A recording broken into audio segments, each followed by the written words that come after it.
Hello guys, welcome to another backtesting video. Today I'll be backtesting the data on Tuesday 24th of December, just one day before Christmas, as you can see right here, 2024,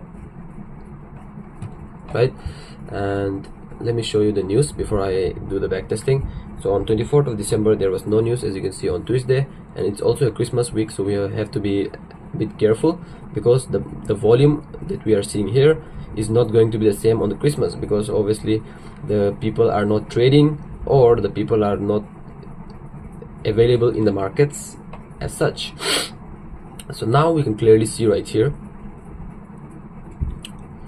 Monday closed as a bearish candle, not one of the clearest. My weekly bias was not clear, so it would be, I would trade with the daily. Whenever the weekly bias is not clear, I trade with the daily. So the Monday candlestick closed as a bearish candle, you can argue, not one of the clearest, but yeah, bearish. And also on DXY it was bullish, so I was looking for sells on GBP USD 24 this week. To be honest, on the live markets I would not trade. On the live markets I will not trade this week because it's a Christmas week, and yeah. So now, just because I'm backtesting, let's see. We need to know every condition, not know as such, we need to give our mind an idea of every condition. In what conditions, what should we do? Risk off, risk on, stagnation, anything, right? Every situation we should have at least an idea. So now I'm looking for sells. That is when you guys know the drill by now. I go to the 4 hour. On the 4 hour there is a beautiful break of structure. This supply zone on the 4 hourly has been respected beautifully, and a break of structure. Now it is ranging between this bearish solidified range on the 4 hourly, as you can see, something like that. So now going on the H1, I have marked, obviously, on the H1 no need to overcomplicate things, okay? I'm seeing you are overcomplicating things. On the H1, all you gotta do is look at the most recent price action. What did the price do? Price was bullish. Now where did the price change character? The price change character here. So this is the supply zone that I'm looking to trade from. New York session didn't do nothing on 23rd of December, so we'll look for something like this. Today I'll be looking for something like that I've marked right there. No need to overcomplicate things.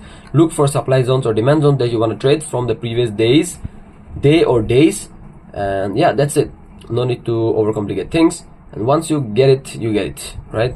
So now on the H1, this supply zone is a bit far away. That is why I went, to be honest, on this day it didn't make sense to trade the closest zone because of the volume. The previous day volume was not as high, so we could have waited for this H1 supply zone to get mitigated, or we could have not traded.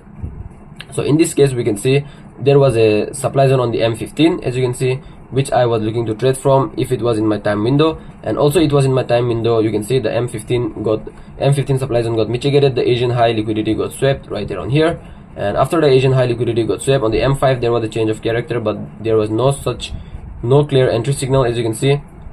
So this trade was not a high probability trade anyways, but I did got a 1:1.9, which is a break-even trade. So this was a break-even trade here on London session.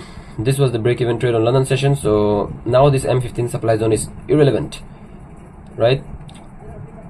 According to the previous day volume, I should have waited for this H1 supply zone to get mitigated. As you can see, the H1 supply zone now got mitigated before the New York session. I trade 2 time windows, London and New York. That has made my trading so simple, London and New York, right? So now I will look for an opportunity on New York session from this H1 supply zone, right? So this is an H1 supply zone that I'm looking to trade from. It is a very, very strong zone, and my bias is bearish.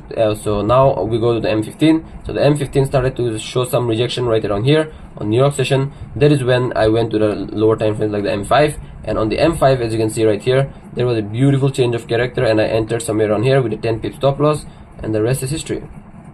So this was the trade. This was a New York session trade. Only trade in your time windows, as you can see. And even if London session doesn't give the move, New York session can give a move, potential move from the supply zone that you have marked on. So this H1 supply zone was made on London, and the order blocks that are made in your session, that is this London and New York that I've marked, are very, very high probability of getting a move. Like in this case, this New York session gave a beautiful move from this London session, right? So the confluences for taking this trade were as follows. As you can see, I have written it here, you guys can see it.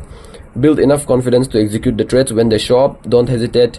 That's the last thing you want to do. Don't hesitate while taking a trade. If you see a setup, take a trade. Losses are part of the game. yeah, build the confidence. Don't do unnecessary things. Cut out all the bullshit and focus. If the London session doesn't give you the move and New York session goes to your supply zone, we can take a trade even on New York session from the supply zone, because it will be still valid, and no matter how bullish it is, while entering the zone we will still look at it and potentially look for a potential move from it. Exactly what I said happened here. So on the H1 I can show it to you guys that the price was a lot bullish while it was entering the supply zone, but after this H1 candle has closed, after that H1 candle has closed as a doji, that is when I entered this. To be honest, this trade could have been a loser, and that's totally fine. In the live markets also, if you are getting a trade in London and New York kill zone timing, losers doesn't matter, bro. If you don't take a trade because you are scared of losing, then that's the last thing you want to do. Then you can't be a trader, bro. You have to take a trade regardless of how you feel, like you do the things outside of trading. So yeah, that was the trade breakdown. A simple trade, a class setup, as you can see. If it shows up in the live market, I'm gonna take it anyway, every single time.